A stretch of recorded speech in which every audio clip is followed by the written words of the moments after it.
former une première boucle sur votre aiguille. Faites passer l'aiguille entre le fil et votre index afin de créer une nouvelle boucle. Répétez ce geste jusqu'à obtenir 7 mailles.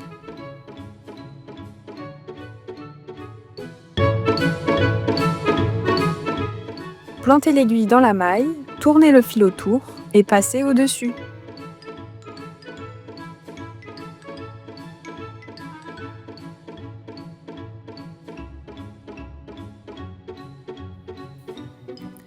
Quand votre première rangée est terminée, laissez toujours le fil qui pend au début du prochain rang. Il vous faut 8 rangs au total pour former la base du pull.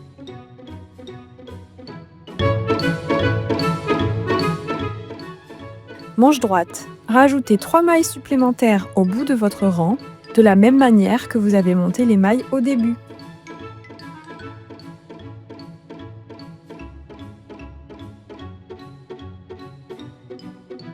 Tricotez ces mailles en point de mousse pour former le début de la manche.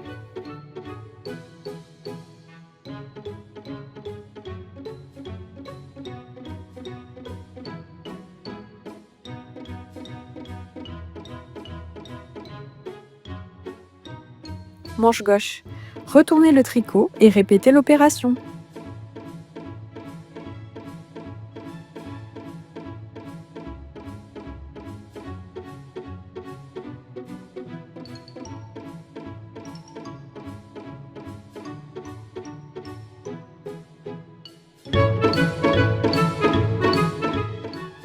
Pour créer l'ouverture du col, enlevez 2 mailles au centre de votre rang.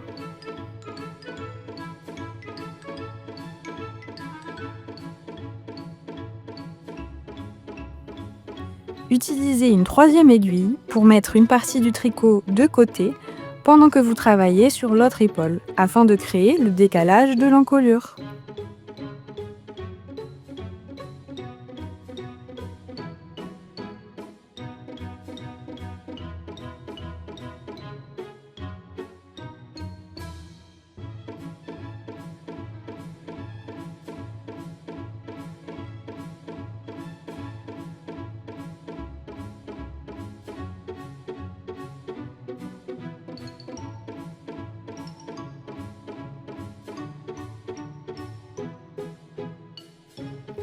Réunissez ensuite les deux parties pour refermer le haut du pull.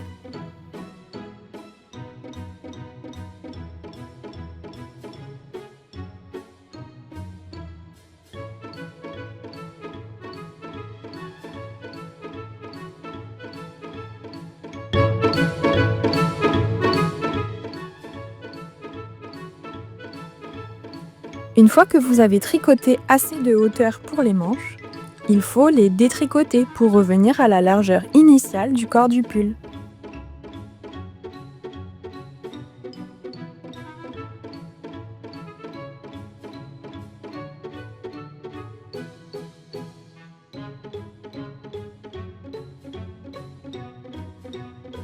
Pour arrêter une maille, passez la maille précédente par-dessus la maille suivante.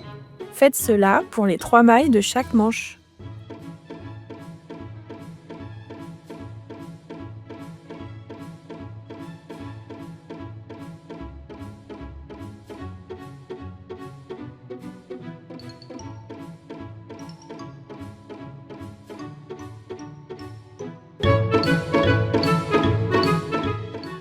Tricotez 6 rangs pour que la longueur corresponde au premier côté quand vous plierez le pull en deux.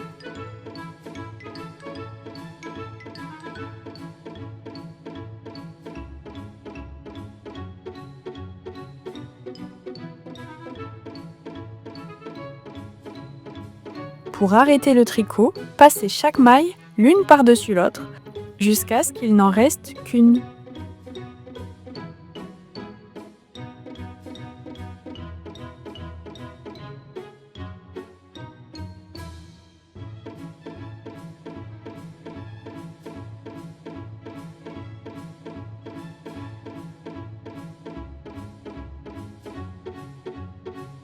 Passez le fil dans la toute dernière boucle et tirez pour sécuriser l'ensemble.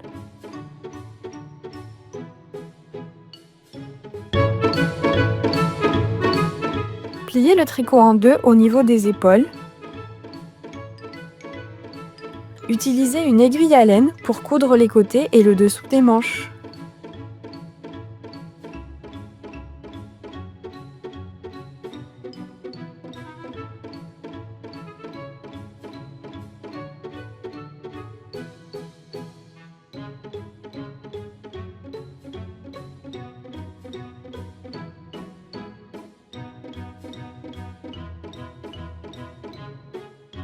L'astuce, coudre par l'extérieur permet de retourner plus facilement un modèle aussi petit que celui-ci.